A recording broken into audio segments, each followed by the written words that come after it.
देश की सत्तारूढ़ पार्टी बीजेपी एक ऐसी पार्टी जो साल 2014 में देश के सामने हिंदुत्व की ऐसी छवि लोगों के सामने लेकर आई, जिससे वे लोगों का विश्वास जीतकर पूर्ण बहुमत के साथ सरकार बनाने में कामयाब रही। जिसके बाद बीजेपी और पीएम मोदी का जादू ऐसा चला कि देश के हर राज्य में धीरे धीरे बीजेपी की सरकार बनने लगी और देखते ही देखते बीजेपी देश की सबसे बड़ी और मजबूत पार्टी के रूप में उभर कर आई, जिसके आगे सदियों से भारत में राज करने वाली कांग्रेस पार्टी भी धराशाह हो गई। लेकिन अब बीजेपी देश में एक ऐसी पार्टी बनने की कोशिश कर रही है जो हर राज्य में अपने अकेले के दम पर सरकार बनाए, जो हर राज्य में इतनी मजबूत हो कि उसे किसी भी राज्य की छोटी पार्टी के साथ मिलकर सरकार न बनानी पड़े।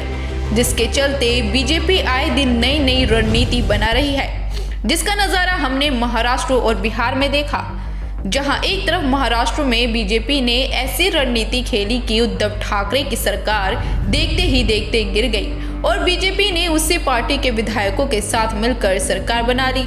उस समय बीजेपी पर ये आरोप लगे थे कि बीजेपी ने सीएम एकनाथ समेत सभी विधायकों को बड़ी रकम देकर खरीदा है, जिसके दम पर बीजेपी ने शिवसेना के विधायकों के साथ मिलकर महाराष्ट्र में सरकार बनाई।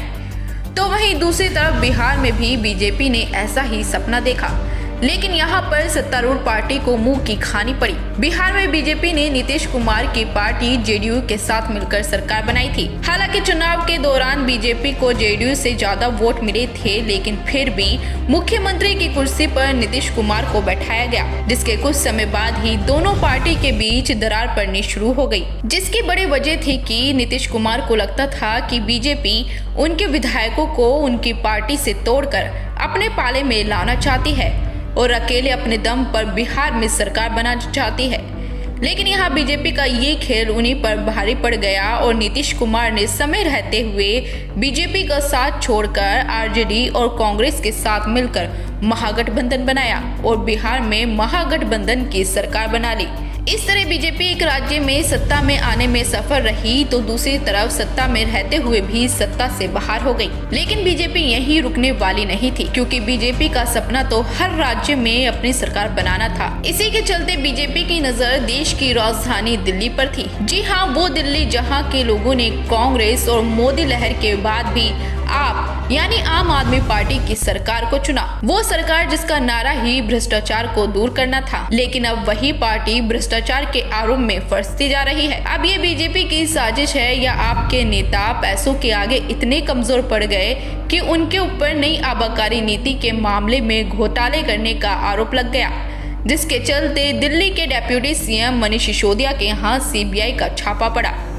लेकिन ये सियासत यहीं नहीं रुकी।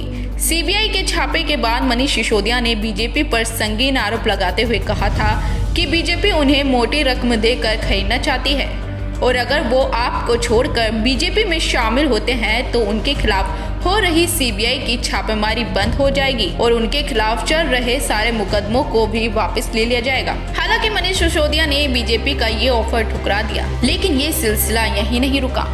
जिसके बाद बुधवार को आपके 4 बड़े नेताओं ने बीजेपी पर आरोप लगाया कि बीजेपी उन्हें 20-20 करोड़ रुपए का ऑफर देकर उनको पार्टी में शामिल होने के लिए कहा है और पार्टी में शामिल न होने पर उनके खिलाफ भी सिसोदिया जैसी कार्रवाई करने की धमकी दी। हालांकि बीजेपी ने इसे सिरे से खारिज कर दिया और बताया कि आप लोगों ने बीजेपी के खिलाफ जहर उगलने का काम किया है। लेकिन इन सबके बीच दिल्ली के मुख्यमंत्री और पार्टी के राष्ट्रीय संयोजक अरविंद केजरीवाल की चिंता बढ़ गई और पार्टी के विधायक सच में उनका साथ न छोड़ दे, इसके लिए उन्होंने गुरुवार को पार्टी की एक बैठक बुलाई। इस बैठक का आयोजन सीएम आवास पर सुबह 11 बजे होना था, जिसमें आप विधायकों की कथित खरीद फरोख्त मामले को लेकर चर्चा होनी थी। लेकिन बैठक से पहले ही आपके कई विधायकों का पार्टी से संपर्क टूट गया, जिससे सियासी गलियारों में सनसनी मच गई। आम आदमी पार्टी पहले ही आरोप लगा चुकी है कि बीजेपी विधायकों को तोड़ने में जुटी है। बीजेपी ने 4 विधायकों को 20-20 करोड़ रुपए का ऑफर भी दिया है। हालांकि इन सबके बीच सीएम अरविंद केजरीवाल के आवास पर आप विधायकों की बैठक संपन्न हो गई। बैठक के बाद आपके सभी विधायक मुख्यमंत्री अरविंद केजरीवाल के साथ महात्मा गांधी के समाधि स्थल राजघाट पहुंचे। इस दौरान केजरीवाल ने डेप्यूटी सीएम मनीष सिसोदिया की प्रशंसा करते हुए कहा, मैंने पिछले जन्म में जरूर अच्छे काम किए होंगे जो मुझे मनीष सिसोदिया जैसा साथी मिला। उन्होंने भाजपा का प्रस्ताव ठुकरा दिया।